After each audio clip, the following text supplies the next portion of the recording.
తండ్రి అయిన దేవునికి మహిమ కలుగును గాక. ప్రభువు ప్రియ రక్షకుడైన యేసుక్రీస్తు నామంలో అందరికీ హృదయపూర్వకమైన వందనాలండి. మంచిది ప్రియ దేవుని పిల్లలారా, చిన్న ప్రార్థన చేసుకుని కార్యక్రమం ప్రారంభించుకున్నామండి. పరిశుద్ధుడును నిత్య నివాసి అయిన ప్రియ పరలోక తండ్రి, మహోన్నతుడా, దయగలిగిన తండ్రి, గత కాలమంతా భయంకరమైన దుర్దినాల్లో నీ పిల్లలైన మమ్మల్ని అందరినీ మీ కృపగల హస్తాల నీడలో భద్రపరిచి మీ కుమారుడైన క్రీస్తు ప్రభుని బట్టి తండ్రి, నేటికి మీరు మాకు అనుగ్రహించిన క్షేమాన్ని, సంతోషాన్ని, ఈ విధంగా మీ పాదశంలో చేరి మీ మాటలు చెప్పుకోవటానికి, మేము వినటానికి మాకు అనుగ్రహించిన ఇట్టి స్థితిని బట్టి, మీ సన్నిధిలో ఉండే భాగ్యాన్ని బట్టి కృతజ్ఞతలు తండ్రి. సమయంలో మా తండ్రి, ప్రార్థనే నీ ఆయుధం అయితే శ్రమల్లో కూడా ఆనందమే అనే అంశాన్ని క్లుప్తంగా కొద్ది మాటలు ఆయన మాట్లాడాలని తలస్తున్నా. మీ ఆత్మ సహాయం చేయండి. వినబోతున్న ప్రియులైన వారందరూ ఆధ్యాత్మిక బలపడినట్లు, ఆసక్తితో వినగలిగినట్లు యావతి కార్యక్రమం మీ మహిమార్థమై జరిగినట్లు సహాయం చేయమని యేసు నామమున అడుగుతున్నాను తండ్రి, ఆమేన్. మంచిదండి. ఈ సమయంలో ప్రార్థనే నీ ఆయుధం అయితే శ్రమల్లో కూడా ఆనందమేనా అనే విషయాన్ని కొద్ది నిమిషాలు మనం మాట్లాడుకుంటూ ప్రయత్నించేదామండి. క్రైస్తవం గురించి కానీ కొద్దిగా మనం ఒక మాట మాట్లాడుకోగలిగితే, క్రైస్తవ జీవితంలో ప్రార్థన చేయనటువంటి వారు ఉండరండి. ఒకరు ప్రార్థనే చేయలేదనుకోండి, ఆ వ్యక్తి నిజంగా క్రైస్తవుడే కాదు. అన్ని సందర్భాల్లో, అన్ని పరిస్థితులకు ప్రార్థనే పరిష్కార మార్గం అండి. కనుక ప్రార్థన అనగానే ఒక క్రైస్తవుని జీవితానికి గుండెకాయ లాంటిదండి, లేక ఒక వెన్నెముక లాంటిదండి. ఒకవేళ ప్రార్థన కానీ చేయకపోతే గుండె ఆగిపోతుంది. ఒకవేళ వెన్నెముక కానీ సరిగ్గా పనిచేయకపోతే ఆ మనిషి వంగిపోతాడే తప్ప స్ట్రైట్ గా ఏది చేయలేని వ్యక్తిగా ఉంటాడనే సంగతి మనందరికీ తెలిసిందే కదండి. కనుక ప్రార్థన, అనేక మంది భక్తులు దైవ గ్రంథంలో ప్రార్థించారండి. ప్రార్థన విసుకకుండా ప్రార్థన చేయాలని. ప్రార్థన విసుకుపోతే అసలు చేయటానికో అడగటానికో ఆ సాధనము, శ్రమలో కూడా సంతోషపడే సాధనం ప్రార్థన అయినప్పుడు ఆ ప్రార్థన చేయటానికి కూడా మనం విసుకుపోతాం.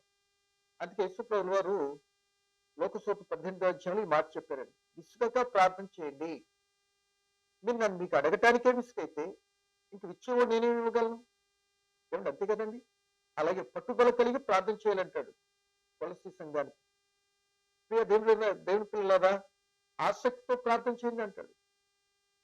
ఇంకా మనం చూసినట్టు ప్రియమైన వాళ్ళరా, ఇంకో మాట చూసినట్టు మెలకువ కలిగి ప్రార్థన చేయండి అని అంటాడు.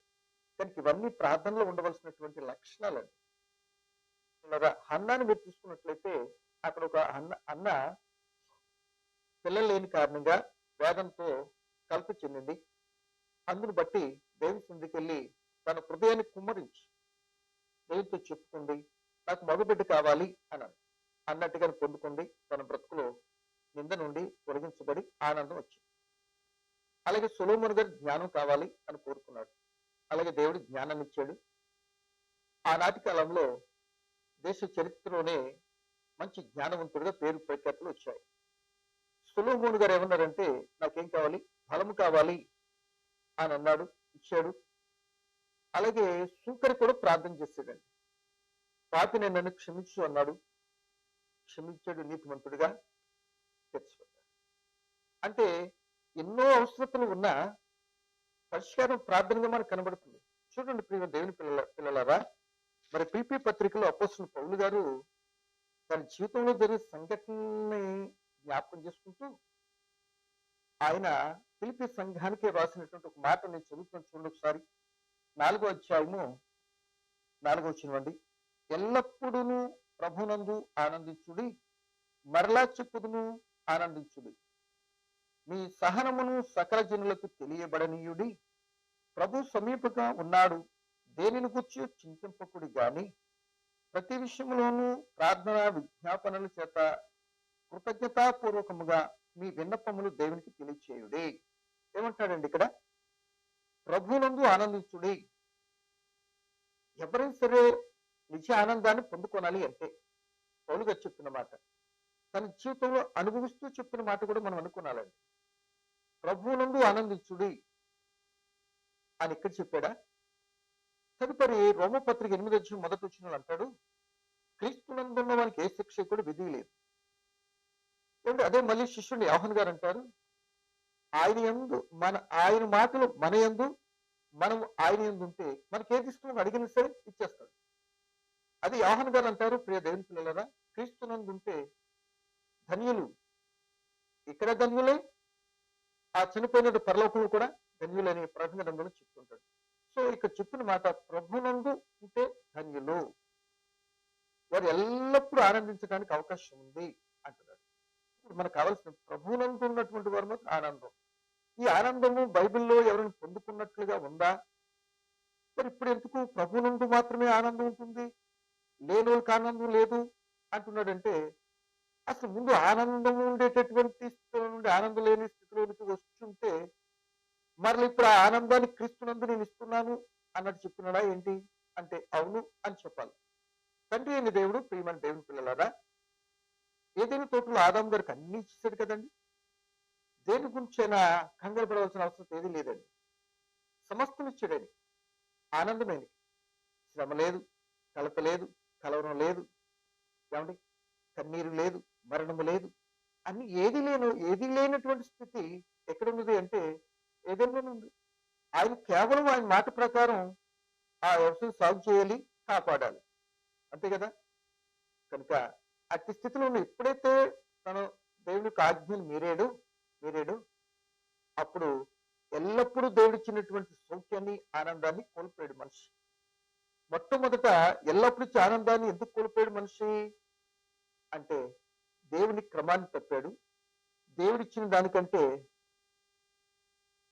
వేరెవరు చెప్పిన దానికి మొగ్గు చూపి దేవుడిచ్చిన ఆనందాన్ని కోల్పోయాడు మనిషి. ఆనాటి నుండి నేటి వరకు ఆ ఒక్కటే ఇన్ని సమస్యలకు కారణమైంది, ఆనందం లేకపోవటం కారణమైంది. ఎన్నో రకాల పరిస్థితులు మనిషికి తీసుకుని వచ్చింది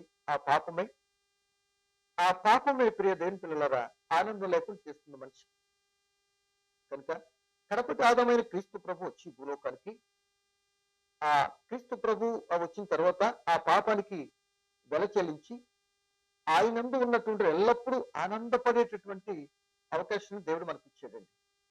ఎలా అనంటే, ఈ పాపంతో ఉన్నటువంటి ఆనందం లేని వ్యక్తి క్రీస్తుని అంగీకరించి క్రీస్తులోనికి వచ్చి క్రీస్తు నందు మాత్రమే ఉంటేనే వారు ఎల్లప్పుడూ, ఆ పాపం ఉన్నప్పుడు ఆనందం లేదు, పాపం క్రీస్తు ద్వారా పరిహరింపబడింది కనుక ఆనందంలోకి వచ్చాడు.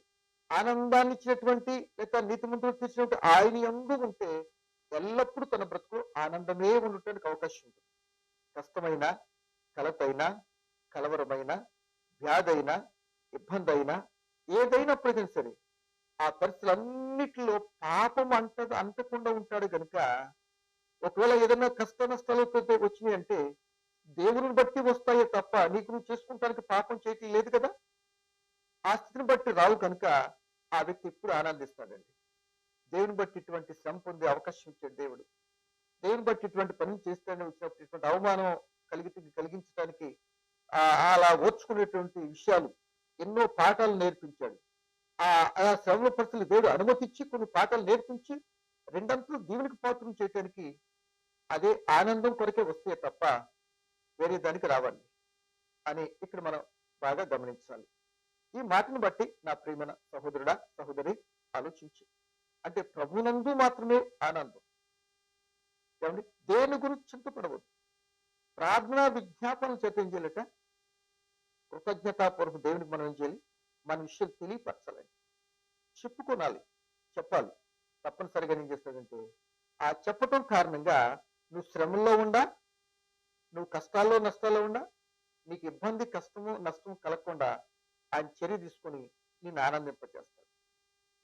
ఏమండి, అటు ఆదం గారికి కలిగినటువంటి ఆనందాన్ని కోల్పోయిన తర్వాత మరలా భక్తులైన వారు ఇటువంటి ఆనందాన్ని ఎవరు పొందుకున్నారా అని అంటే పొందుకున్నారు అనే విషయాన్ని ఈ చెప్పిన పౌలు గారే చక్కగా మనకు కనబడతాడండి. చూడండి, అపోస్తుల కార్యాలు మనం చూసినట్లయితే ఒక మాట చదివాం చూడండి, 16వ అధ్యాయము, అపోస్తుల కార్యాలు 16వ అధ్యాయంలో ఒక మాట మనకు కనపడదండి. ఏమని అంటే, ప్రియమైన వాళ్ళరా, అక్కడ పౌలు గారు ఏ తప్పు చేయలేదండి. అంటే పుట్టుకుంటువాన్ని ఏం చేశారంటే స్వస్థపరిచినందుకు, దెయ్యం పట్టిన ఆమెతో స్వస్థపరిచినందుకు ఏం జరిగింది ఏంటి, దెయ్యం పట్టిన ఆమెను సోది చెప్తూ ఆ యజమానికి ఎంతో లాభం సంపాదిస్తున్నటువంటి ఆ చిన్నదాన్ని దెయ్యం పట్టిన స్థితిలో ఉండి విడిపించినందుకు గాను పెద్ద ప్రమాదం వచ్చి పడుతుంది. ఆయన చితకు కొట్టేసి తీసుకెళ్లి జైల్లో పడేసి, బాగా గమనించాలి, ఎక్కడ పడేసి జైల్లో పెట్టేశారు. ఆయన ఎప్పుడు కూడా ఏ తప్పు చేయలేదు కదండి, ఎందుకు మమ్మల్ని కొడుతున్నారు అని ఆ సందర్భంలో అడగలే. రిలీజ్ అయిన తర్వాత మమ్మల్ని ఎందుకు రోమిలమైన మమ్మలను విచారణ చేయకుండా ఎందుకు శిక్షలో పెట్టినట్టే గడగడలాడారు సెకండరీ. కానీ వీళ్ళు కొట్టి ఆ జైల్లో పెట్టిన సందర్భాన్ని చదువుతున్నాను.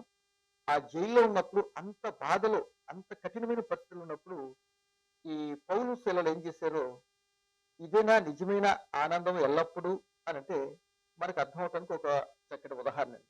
చదువుతున్నానండి. 16వ అధ్యాయం అపోస్తుల కార్యాలు 23 అండి. వారు చాలా దెబ్బలు కొట్టి వారిని చెరసాలలో వేసి భద్రంగా కనిపెట్టవలెనని చెరసాల నాయకునికి ఆజ్ఞాపించింది. అతడట్టి ఆజ్ఞను పొంది వారిని లోపలి చెరసాలలోనికి త్రోసి వారి కాళ్లకు బండలు వేసి బిగించింది. అయితే అర్ధరాత్రి వేళ పౌలును శీలయు దేవుని ప్రార్థించుచు కీర్తనలు పాడుచుండిరి, ఖైదీలు వినుచుండిరి. అప్పుడు ఏమి జరిగింది, అప్పుడు అకస్మాత్తుగా మహాభూకంపం కలిగేను, చెరసాల పునాదులు అదిరేను, వెంటనే తలుపులన్నీ తెరుచుకునేను, అందరి బంధకములు ఊడెను. ఎంత అద్భుతం అండి. అంటే బాధలో ఉన్నప్పుడు కూడా వీళ్ళు ఏం చేశారు, పౌలు శీలలో దెబ్బలు తిన్నారు, చెరసాలు వేశారు, కాళ్ళ చేతులకు బండలు బిగించేశారు. ఇక మా కదలటానికి ఏం ఛాన్స్ లేదు ఇంకా.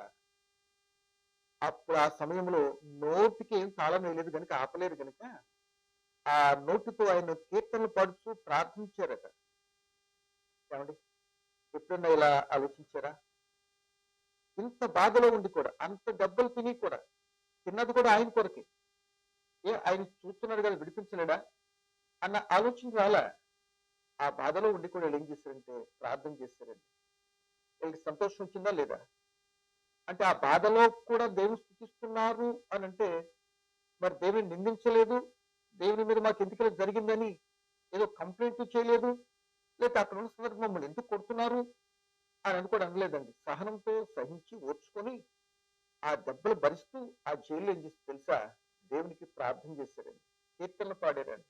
దేవుని వల్లరా అందుకే అంటున్నారు పౌలు గారు, ఇటువంటి పరిస్థితుల్లో ఇంత బాధలో ఉండి కూడా మేము పాడాం, మేము సంతోషించాం, ఏడవలే, కుంగిపోలే, కుంగిపోయి చేతగానే అయిపోలే, మేమేం చేసింది తెలుసా, ప్రార్థన చేసి కీర్తనలు పాడాం.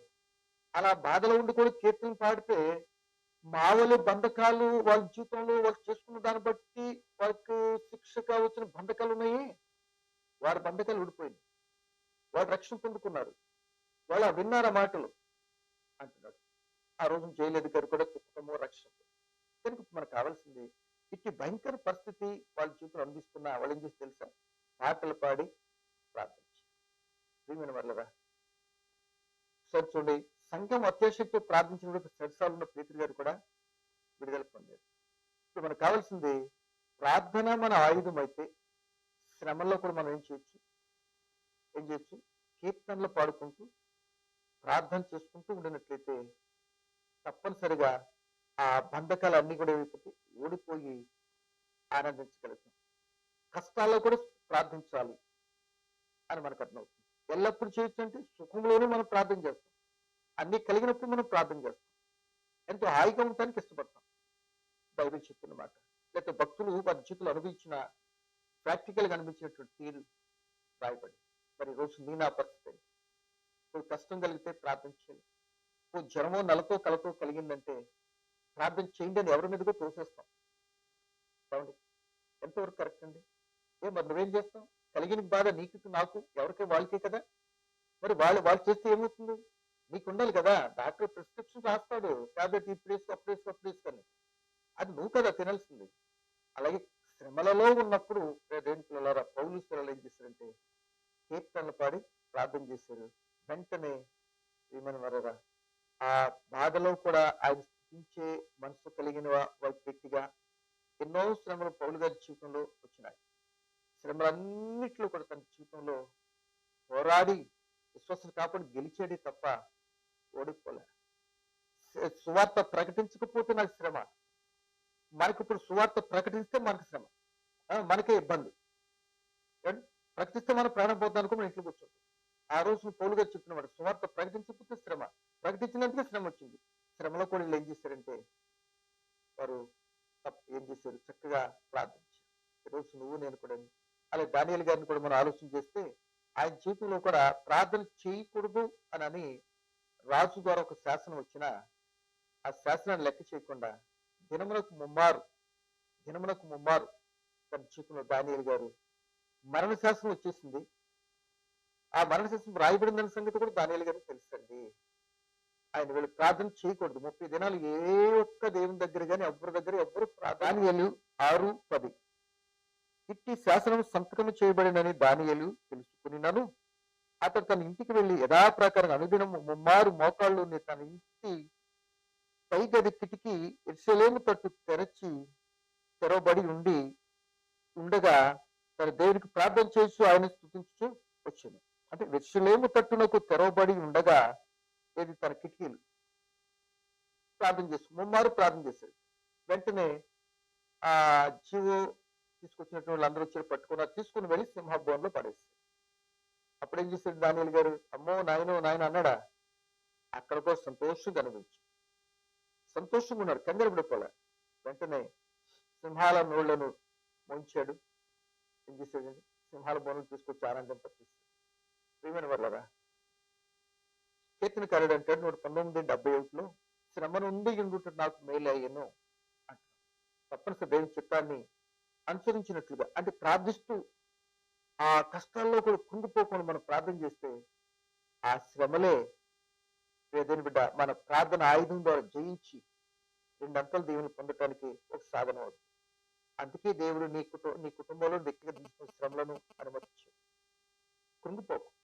ఒకసారి యోబు గారిని ఆలోచించండి. ఇంకొక మాటగా యోబు గారికి మొత్తం అంత పరిస్థితి ఇదే కదా, అన్ని పోయినవి ఏంటి, భార్య చీకొట్టింది, స్నేహితులు చిన్న రకాలు గాయపరిచారు, అవమానపరిచారు, నిందలేశారు. వీటన్నిటిని కూడా భరించుకుంటూనే ఏ పాపం చేయలేదని యోబు గారి గురించి చెప్పబడి చివరికి ఏం చేస్తాడు 42:10 తాను ఎవరైతే హింసించి ఇబ్బంది పెట్టారో తన స్నేహితులైన వారందరి కొరకు ప్రార్థించేదట.